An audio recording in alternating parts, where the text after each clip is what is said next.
Hoje a gente vai ver o capítulo mais legal do livro inteiro. Vai ser muito divertido, gente. Bora lá pro capítulo de hoje, que se chama Dos Sindar. Eu menti, me desculpa, mas é que esse capítulo é um dos que tem mais nomes por parágrafo do livro inteiro. E eu entendo que para muita gente isso pode ser muito chato, porque a gente vai ficar encarando o mapa o capítulo inteiro, muito provavelmente. Mas é importante, gente, eu juro, é tudo relevante pro resto da história, vocês vão ver. Mas se você realmente detesta esse tipo de coisa, esse monte de nome e ficar olhando pro mapa, não vai embora não. Porque lá pro fim do vídeo eu vou fazer uma versão super resumida, sem nomes, super direto ao ponto. E ela vai começar neste ponto aqui do vídeo. E se você ainda tá por aqui, muito obrigada. Eu vou me esforçar para valer a pena. Bom, pra gente começar esse capítulo aqui, a gente tem que recapitular não só o capítulo anterior, mas vários capítulos atrás. Lá no capítulo 3, da chegada dos elfos e do cativeiro de Melkor. Então vamos passar rapidinho por um supletivo de história dos elfos. O Oromê descobriu que os elfos tinham acordado e aí ele conseguiu convencer os Valar a finalmente atacar e derrotar o Melkor. Eles levaram Melkor lá para Aman e prenderam ele por 3 eras. Essa foi a sentença dele. Quanto tempo exatamente era cada era? Muito tempo. Aí, como Melkor tinha destruído todo o resto do mundo, eles resolveram pegar todos os elfos e levar lá pra Aman. Eles pegaram 3 representantes dos elfos, levaram lá pra Aman pra eles darem uma olhada, ver se eles gostavam de lá e se eles topavam mudar todo o povo deles pra lá. Eles acharam massa, voltaram lá pra contar o que eles viram pros amigos deles e aí juntaram todo mundo e foram andando lá pro oeste. Só que, na verdade, uma parte achou melhor ficar por ali, que são os Avari, os relutantes. Aí, outra parte, assim que eles começaram a viagem, eles viram que tava tudo meio destruído, e mudaram de ideia e sumiram e ninguém nunca mais ouviu falar deles. Os que realmente foram se dividiram em 3 grupos, porque era muita gente, era mais fácil dividir, e cada um dos 3 caras que foram lá pra Aman ficou de líder de cada um desses grupos. O Ingwe ficou com os Vanyar, os belos elfos, o Finwë ficou com os Noldor, os elfos profundos, e o Elwë ficou com os Teleri, os últimos, os atrasados, que era um grupo maior e tava sempre pra trás, e os elfos são meio mancada quando eles vão dar nome pros outros. Só que chegando aqui nessa floresta negra, que na época era verde, uma parte dos Teleri resolveu ficar. Eles são os Nandor, os que dão meia volta, liderados pelo Lenwë. Os Teleri fizeram uma pausa aqui nesse rio Gelion, só que os Vanyar e os Noldor seguiram a viagem até chegar na praia. O Elwë saiu para procurar o BFF dele, o Finwë, o líder dos Noldor, e aí ele se embrenhou no meio do mato e acabou encontrando a Melian. E ali eles ficaram muito tempo num feitiço, olhando um pra cara do outro, por anos e anos e anos, enquanto o povo dele estava lá esperando ele voltar. Melian é uma maia que é da mesma espécie que os Valar, só que de um ranking menor, assim, menos importante. Enquanto isso, os Vanyar e os Noldor subiram numa ilha-barco que o Ulmo tinha feito e foram lá para outro lado do mar, lá para Aman. Parte dos Teleri tentou pegar esse barco também, então eles saíram correndo, mas eles chegaram tarde demais. Só que mais tarde o Ulmo veio e trouxe o barco de novo e levou eles lá para o outro lado. E esses são os Teleri de Aqualond, liderados pelo Olwë, o irmão do Elwë. E foram eles que fizeram aqueles barcos que o Fëanor fez o favor de tacar fogo. Agora, o povo que ficou lá esperando Elwë,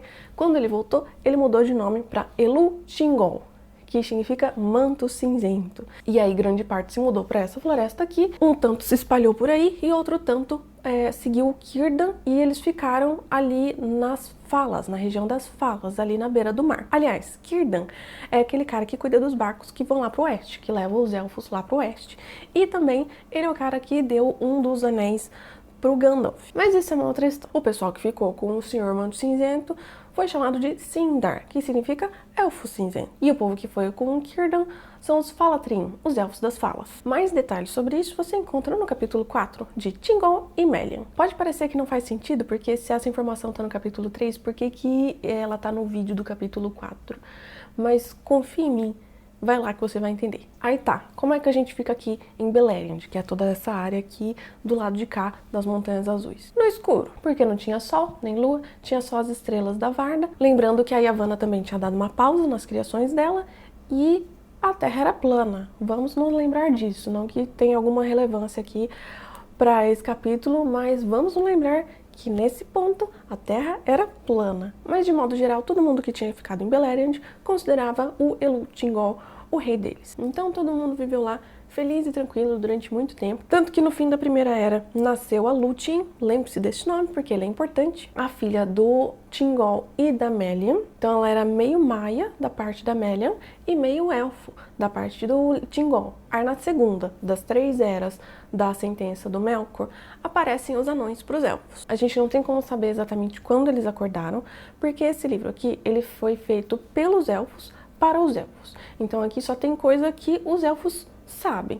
Então não tem muita informação sobre outras raças, porque eles não sabiam e, sinceramente, eu acho que eles não faziam muita questão de aprender, não. Então a gente não tem como saber exatamente quando foi, a gente só sabe que foi depois dos elfos, porque os anões são criação do Aulë, e o Eru deixou ele manter os anões desde que eles acordassem depois dos elfos. Aí tá, quando os anões começaram a viajar e apareceram pela primeira vez em Beleriand, os elfos ficaram muito assustados, muito surpresos, muito chocados, porque eles achavam que eles eram as únicas criaturas inteligentes do mundo. Aí depois de conhecer melhor os anões, eles continuaram achando isso. O nome dos anões, pros anões, na língua deles, tipo, o jeito que eles se chamavam é Khazad. E eles tentaram ensinar isso pros elfos. Khazad, Hahad, Khazad, Hazad, Khazad, Hadod, Khazad,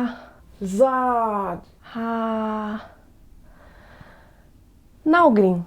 E como você viu, eles não faziam muita questão de aprender também. Então os elfos colocaram o nome deles de Naugrim, que significa o povo nanico.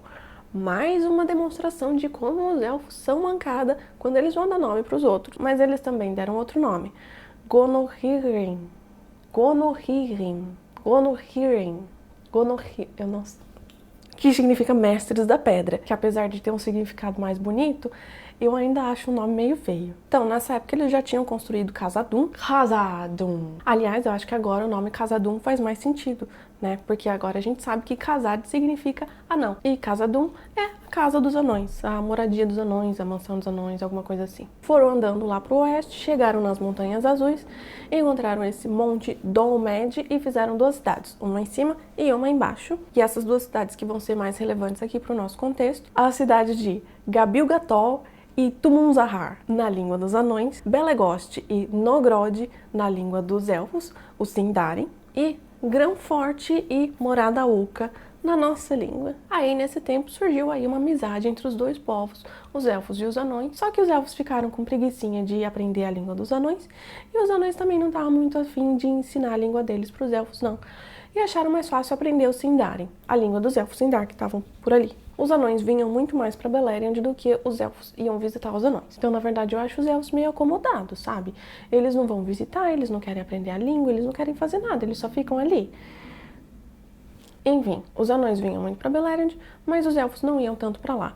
Com algumas exceções, tem 2 desgraçados que a gente vai ver mais pra frente, que eles estavam sempre indo lá pra casa dos anões. E a amizade deles foi crescendo. Tanto que, na Terceira Era, eles ajudaram muito os elfos. Porque a Melian, ela meio que previu o futuro. Então ela chegou pro marido dela e falou que ia dar ruim a qualquer momento. Então o Thingol pediu ajuda pros anões para eles fazerem uma fortaleza para ele. De um lado do rio tem a floresta de Neldoreth e do outro lado tem a floresta de Region.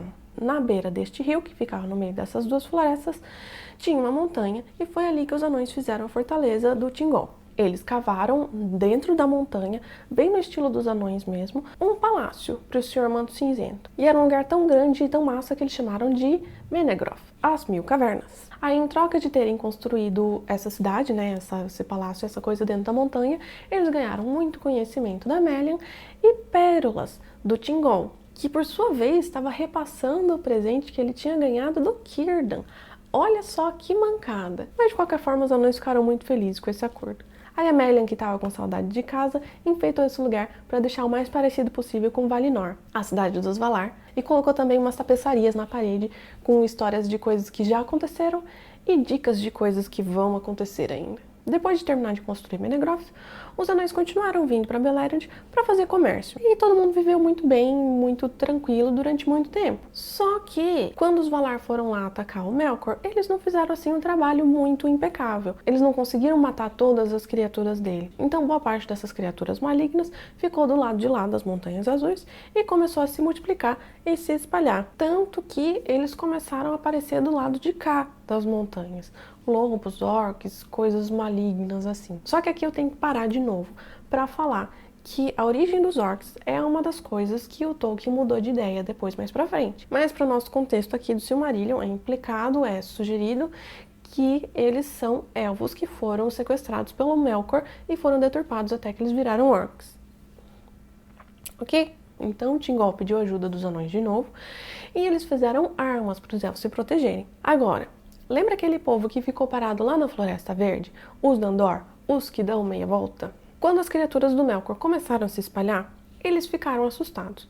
E como eles também conversavam com os anões, porque os anões viajavam muito, os anões contaram para eles do Elu-Thingol, do reino que ele tinha lá, que era mais protegido e tudo mais. Então parte deles resolveu sair de lá e se mudar para Beleriand, para ficar junto do Sindar, porque lá era mais seguro. E eles foram liderados pelo Denethor, que não tem nada a ver com o Denethor do Senhor dos Anéis, sem tomates por aqui. Eles atravessaram as montanhas e se alojaram aqui em Osiriand, a terra dos 7 rios. 1, 2, 3, 4, 5, 6, 7. E eles foram chamados de Laiquendi, que significa os Elfos Verdes. Por que Elfos Verdes? Porque eles usavam verde. Olha que criativo. Mas pelo menos não é os nanicos ou os atrasados, nem nada assim. Aí todo mundo ali teve um tempo de paz relativa, e nesse tempo um cara do Sindar criou um alfabeto, uma forma de escrita, do mesmo jeito que aconteceu lá em Aman, com aquele cara lá que ninguém lembra, e o Fëanor. Só que a diferença é que o povo aqui não ligou muito pra isso não, eles não queriam escrever nada não. Mas os anões gostaram muito dessa ideia, e adotaram essas runas, né, o Kirt, e começaram a usar bastante, inclusive espalharam esse conhecimento para todo mundo que eles conheciam. Mais tarde, esses elfos aqui acabaram adotando a forma de escrita do Fëanor lá, mas para os anões era mais fácil o Kirt mesmo, porque era tudo mais reto e tal. Tá tudo bem, tudo ótimo.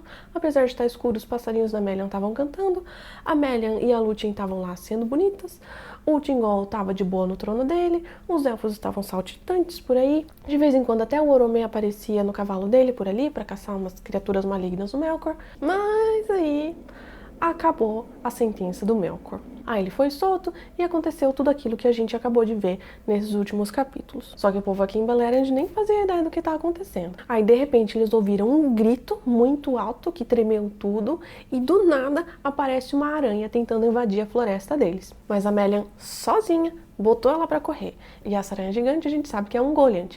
E ela acabou se alojando aqui no norte, em Nandungorteb, o Vale da Morte Horrenda, entre as Montanhas do Terror, as Ered Gorgoroth e a Floresta do Sindar, bem pertinho, desconfortavelmente perto. Enquanto isso, o Melkor, o Morgoth, não perdeu tempo. Ele correu para a fortaleza dele de Angband, ergueu 3 vulcões em volta e juntou todos os orcs e todas as criaturas dele e botou eles para atacar os elfos de Beleriand. E aliás, o Tolkien coloca aqui a distância exata entre Angband e ali a Floresta do Sindar, 750 quilômetros. Eu amo quando tem distâncias exatas assim, porque aí a gente pode ter uma ideia melhor das dimensões das coisas. 750 quilômetros é mais ou menos de Volta Redonda, no Rio de Janeiro, a Curitiba, no Paraná. Parece longe, mas para uma fortaleza maligna, eu acho que tá perto demais. Então ele acabou pegando os elfos saltitantes de surpresa, tadinhos. Aqueles que estavam, tipo, espalhados por aí, explorando a terra, sei lá, eles foram pegos de surpresa. Só que o povo do Elu-Thingol, lá em Menegroth, e o povo do Círdan, lá nas Falas, em Britombar e Eglarest, eles estavam mais preparados para resistir. Aí os orcs atacaram por todos os lados. Eles atacaram no leste, entre os rios Kellon e Gelion, e eles atacaram pelo oeste, entre os rios Sion e Narog. Aí eles acabaram separando o Thingol do Círdan. Daí o Thingol pediu ajuda pro Denethor, lá em Osiriand, pros Elfos Verdes. Então eles subiram ali para ajudar. Eles vieram desse lado aqui do rio Arus e atacaram os orcs, entre esse rio Arus, o Andran e o rio Gelion. Andran são essas montanhas aqui no meio. Acontece que eles não estavam assim tão bem preparados quanto o Sindar, então eles acabaram apanhando. Só que aí chegou o Thingol com todo o exército dele. Deu certo? Deu. Eles conseguiram matar a maioria dos orcs. O tanto que sobrou e tentou fugir, subiu para o norte aqui, mas foi interceptado pelos anões, que saíram da cidade deles aqui, interceptaram os orcs e acabaram destruindo praticamente todos. Mas foi horrível, morreu um monte de gente, incluindo o próprio Denethor, o líder dos Elfos Verdes. Ele ficou cercado nessa colina aqui de Amon-Ereb e todo mundo que estava com ele acabou morrendo também. Aí os Elfos Verdes que sobraram ficaram traumatizados pro resto da vida, voltaram para casa e nunca mais saíram de lá para ajudar ninguém. Inclusive, quando alguém batia lá, eles fingiam que não estava em casa, eles não abriam a porta não. E eles ficaram tão traumatizados que eles nunca mais quiseram nem saber de ter mais rei na vida. Mas apesar disso tudo, os orcs que estavam aqui do lado oeste foram praticamente todos derrotados. Então foi praticamente uma vitória, né? Só que infelizmente não deu assim tão certo pro Círdan. Os orcs conseguiram encurralar eles lá nas falas contra o mar, eles não conseguiam mais sair. E aí o senhor Manto Cinzento falou, poxa vida, eu bem que queria ajudar, mas eu esqueci uma panela no fogo, eu tenho que voltar para casa, desculpa, valeu. Então ele catou todo mundo que ele conseguiu encontrar, fugiu lá para Menegroth, e aí a Melian fez uma proteção em volta de toda aquela área ali, de toda aquela floresta, uma muralha invisível, mágica, que ninguém conseguia atravessar sem a permissão da Melian. E por causa disso, a partir desse momento, essa região começou a ser chamada de Doriath, que significa a Terra do Cinturão, o reino protegido. E aí os Sindar ficaram lá protegidos, o povo do Círdan ficou encurralado nas falas e os Elfos Verdes ficou traumatizado em Osiriand. Todo mundo sem ter a menor noção do que está acontecendo, porque não veio ninguém para avisar. Ninguém veio lá de Aman para falar, gente, cuidado, tá vindo um cara aí, se prepara. Não, nada disso. Agora aquele resumão maroto que eu tinha prometido lá no começo do vídeo, incluindo o recap do capítulo 3, que é pra gente ter uma noção aqui do que tá acontecendo. Vamos lá. Os Elfos acordaram e os Valar finalmente derrotaram ele e prenderam ele por 3 eras. Os Valar resolveram levar todos os elfos pra mão porque lá tava tudo bonitinho ainda, o Melkor não tinha cagado com nada. Um tanto não quis ir, um tanto desistiu assim que saiu de casa, um tanto parou nessa floresta verde e ficou por ali, um tanto parou na beira desse rio e ficou ali esperando o rei deles que se embrenhou no meio do mato e não voltou. Um tanto pegou um barco-ilha e conseguiu ir pra Man. Outro tanto tentou pegar esse barco, mas chegou tarde demais. Mas depois teve outro barco e eles conseguiram ir pra lá. O cara que se embrenhou no meio do mato saiu de lá com uma namorada muito especial, a Melian, que é uma maia. A maior parte do povo que ficou aqui foi pra essa floresta e aqui na beira do mar. O cara que se embrenhou no meio do mato e casou com a Melian era o Elu-Thingol, o Manto Cinzento, e o povo dele era o Sindar, que eram os Elfos Cinzentos. Eles ficaram ali durante muito tempo, vivendo felizes, em paz, em harmonia. A Melian e o Thingol têm uma filha, a Lúthien, e esse é um nome muito importante que você tem que lembrar, porque ela é meio maia e meio elfo. E isso vai ser muito relevante lá pra frente. Lembre-se disso. De repente chegam os anões, eles viram amigos e os anões ajudam o Elu-Thingol a criar o palácio dele dentro de uma montanha, na beira desse rio, no meio dessa floresta. As criaturas do Melkor que sobraram do lado de lá da montanha começaram a se multiplicar e a se espalhar. Então uma parte daquele povo que tinha ficado na Floresta Verde resolveu se mudar para perto do Sindar, porque eles sabiam que lá era mais seguro, porque os anões tinham cantado para eles. Aí acaba a sentença do Melkor, acontece tudo aquilo que a gente viu nos últimos capítulos, ele aparece aqui em Beleriand lá no norte, dá aquele grito quando um Golem tenta atacar ele, todo mundo escuta, a terra treme, de repente aparece a aranha gigante tentando invadir a floresta da Melian. Aí a Melian sozinha bota ela para correr e ela se aloja aqui no norte, bem pertinho da floresta, mas não na floresta, porque ela não tem coragem de enfrentar a Melian. O Melkor, agora Morgoth, ergue 3 vulcões em volta da fortaleza dele e usa a fumaça dos vulcões para ajudar os orcs dele a atacar Beleriand. Um tanto de orc ataca por aqui, outro tanto de orc ataca por aqui, separa o povo da floresta do povo da praia. Aquele pessoal que se mudou por último aqui para Beleriand sobe para ajudar o Thingol nessa região aqui, e eles, junto com o exército do Thingol e com os anões, acabam derrotando praticamente todos os orcs. Só que esse povo aqui sofre muitas perdas porque eles não tinham tantas armas quanto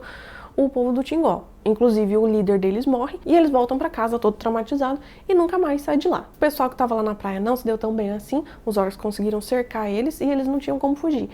O Thingol, ao invés de ir lá ajudar, catou todo mundo que ele conseguia, voltou para casa. A Melian fez uma cerca mágica em volta da floresta que ninguém conseguia atravessar sem a permissão dela. Isso aí, resumo do resumo. E essa foi a vida dos elfos que não foram para Aman, que ficaram aqui em Beleriand. Não tão boa quanto do pessoal que foi, mas pelo menos não teve elfo matando elfo. Pelo contrário, teve parceria entre os elfos, inclusive entre raças, entre os elfos e os anões. Então já é alguma coisa, né? Próximo capítulo é legal de verdade, eu prometo que eu não tô mentindo.